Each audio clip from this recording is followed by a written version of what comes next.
Assalamualaikum warahmatullahi wabarakatuh teman-temanku semuanya. Welcome back to my channel. Selamat berjumpa kembali tentunya di channel ini. Kali ini kita akan membahas sedikit informasi berita olahraga untuk hari ini tentunya, dan anggaplah sebagai hiburan semata saja.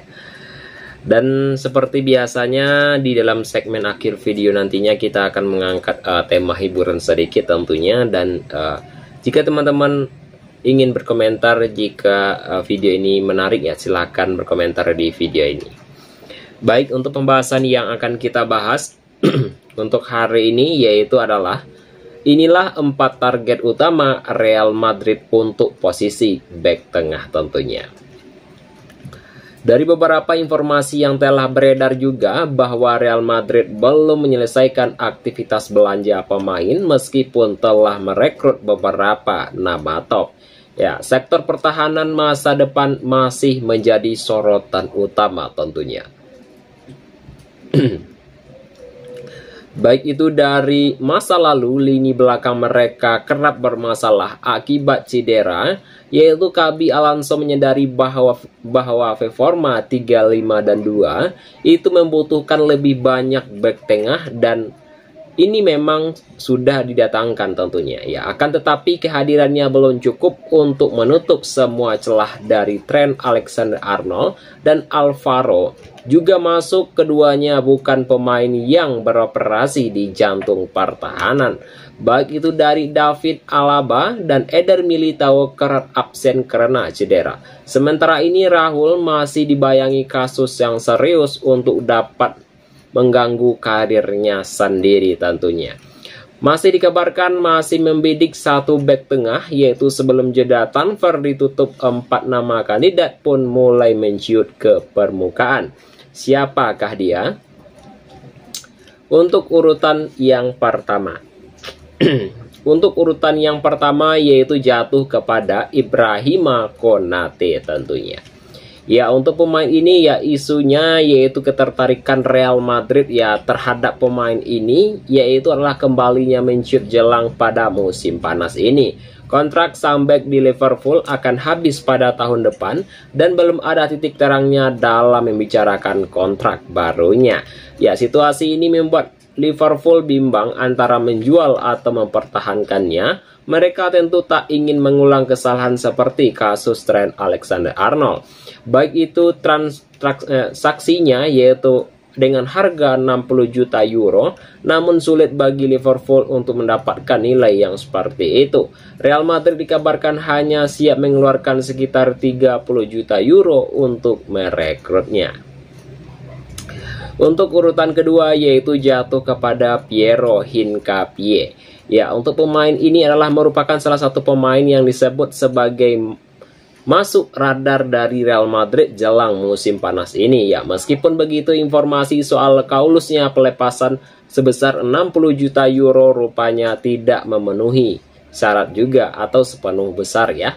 Dan Erik ten Hag ya telah mengungkapkan bahwa Leverkusen enggan kehilangan pemain kunci lagi pada musim ini setelah kepergian Wins dan Frimpong, yaitu mereka tak ingin lini belakang mereka makin keropos tentunya. Untuk urutan ketiga yaitu jatuh kepada William Saliba. Untuk pemain ini adalah merupakan pemain yang dikabarkan jatuh hati pada Real Madrid pada sebagai calon pilar utama di lini belakang, yaitu sayangnya pemain ini merekrut back Arsenal itu pada masa kecilnya pada musim panas ini tentunya. Saliba juga disebut ingin bertahan di Emirates dari stadion, yaitu mereka mengontrak belum sepanjang saat ini dan masih terkait sebagai tahun 2027.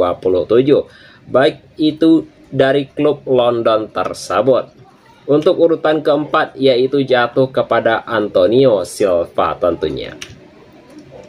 Ya, untuk pemain ini punya alternatif yang lebih mudah untuk lini belakang, dan sosok Antonio Silva, bek muda dari Benfica itu tembus dengan harga sekitar 35 juta euro meskipun hubungan di Real Madrid dan Benfica sempat retak gara-gara transfer tersebut. Keduanya masih punya sejarah yang sama dan panjang dan bukan tak mungkin negosiasi bisa berjalan lancar jika Real Madrid serius tentunya. Dan untuk pembahasan kita yang berikutnya yaitu adalah pembahasan yang seperti biasanya, yaitu dalam segmen hiburan, yaitu adalah musim lalu yang menyakitkan, kini waktunya Manchester United bangkit tentunya untuk persaingan sehat dan peran baru pemain baru tersebut ya. Dari beberapa informasi yang telah beredar bahwa kembalinya ke skuad menjelang akhir musim lalu sempat 6 bulan absen akibat cedera tentunya. Yaitu kepulangannya terjadi di saat tepatnya untuk mempersiapkan pada musim baru meskipun Manchester United telah menghabiskan 133,5 pound sterling untuk mendatangkan pemain ini tentunya.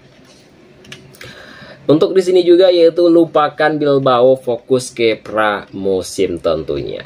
Ya, apakah maksudnya? Yaitu adalah kekalahan 1-0 dari Tottenham di final Liga Euro Eropa ya teman-teman, yang berlangsung di Bilbao masih menyiksakan luka yang sangat mendalam ya. Baik itu dari momen tersebut menjadi puncak kekecewaan dan musim yang sudah pernah menjadi masalah, namun memilih untuk menjadikan pengalaman pahit tersebut pelajaran yang sangat berharga. Dia memanfaatkan masa pramusim sebagai momentum untuk membenahi berbagai kekurangan pada timnya tersebut ya.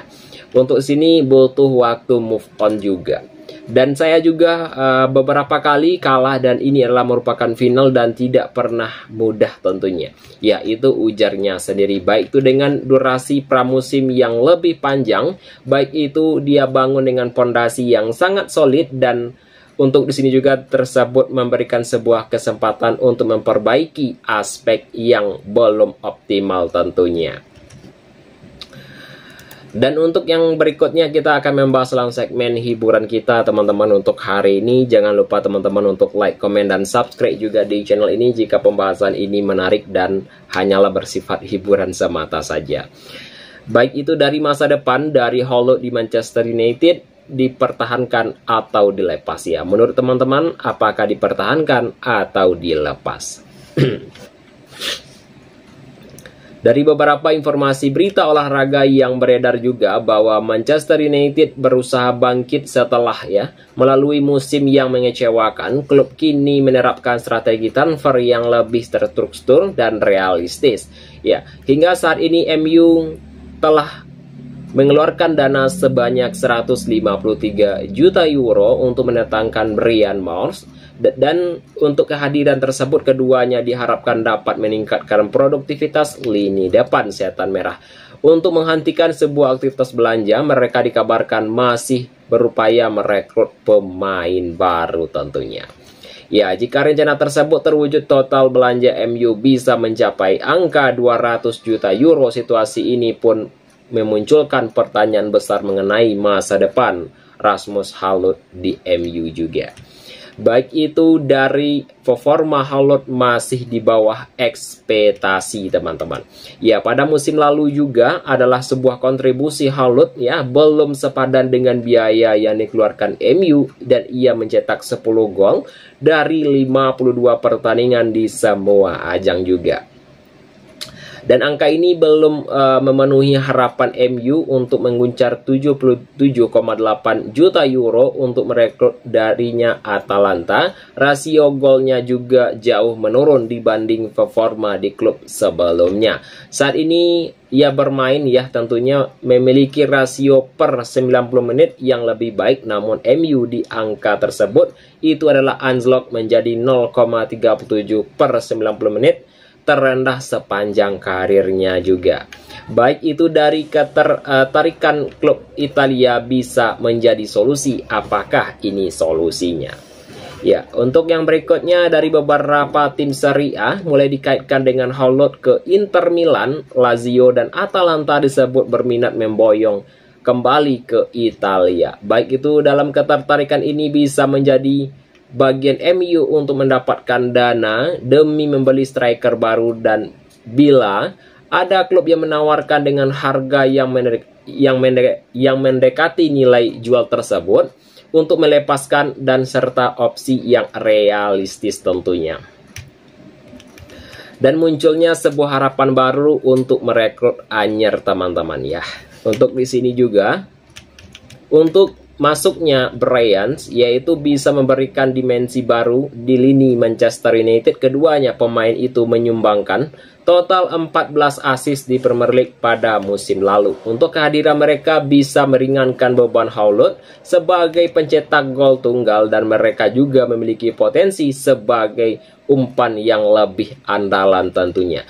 Yaitu pada musim lalu hanya Bruno Fernandes dan Amad Diallo yaitu dari Manchester United yang telah masuk ke 50 daftar penyumbang assist terbanyak di liga tersebut. Dalam hal kreativitas, MU masih tertinggal dari Arsenal, Liverpool, dan Manchester United.